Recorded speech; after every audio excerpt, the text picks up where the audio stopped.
ये घटना आज से 12 साल पहले की है। उन दिनों मैं बिहार के एक छोटे से गांव हसनपुर के अस्पताल में कार्यरत था। एक रात अस्पताल में ज्यादा मरीजों की वजह से रात की 12 बज गई थी। उस रात तेज बारिश हो रही थी। मैं भीगते भागते अपने घर पहुंचा। कपड़े गीले हो जाने की वजह से मैं अपने कपड़े बदल ही रहा था कि अचानक दरवाजा खटखटाने की आवाज आई। मैंने सोचा, इतनी रात को कौन आया होगा।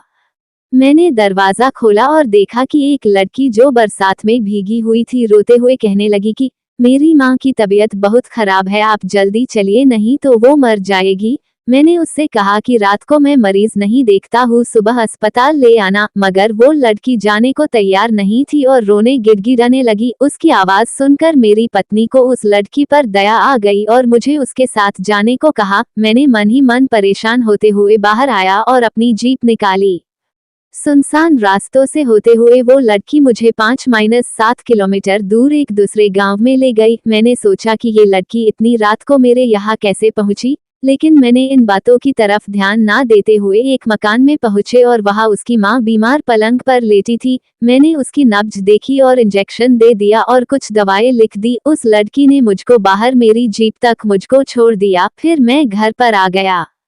अगली सुबह मैं जब अस्पताल के लिए जाने लगा तो सोचा कि रात वाले मरीज से मिलता जाऊं, थोड़ा सा चक्कर ही पड़ेगा रास्ते में जाने को। ये सोचकर मैं वहां गांव में पहुंचा। मैं रात को जिस मकान में गया वो उस जगह पर मुझे नहीं दिखा। मुझे उस जगह पर खंडहर नजर आ रहा था तो मैं गांव के लोगों से पूछने लगा कि यहाँ एक घर और परिवार रहता है, तो लोगों ने हैरानी से देखते हुए कहा कि यहाँ ऐसा कोई घर नहीं है। ये सुनकर मेरे रोंगटे खड़े हो गए। मैं सोचने लगा कि रात को जो मेरे साथ हुआ वो क्या था। वहाँ के लोगों ने बताया ये प्रेत लीला है, सो हर साल किसी एक इंसान के साथ होती है। ये तो गनीमत है कि आप जिंदा बच गए, वरना वो आत्मा आपको जिंदा नहीं छोड़ती।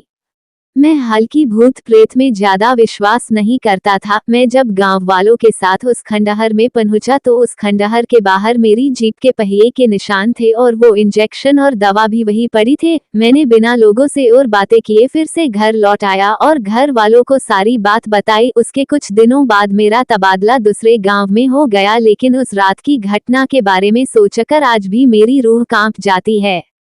यदि ये कहानी आपको पसंद आई हो तो अपने दोस्तों और अन्य लोगों के साथ शेयर जरूर करिएगा।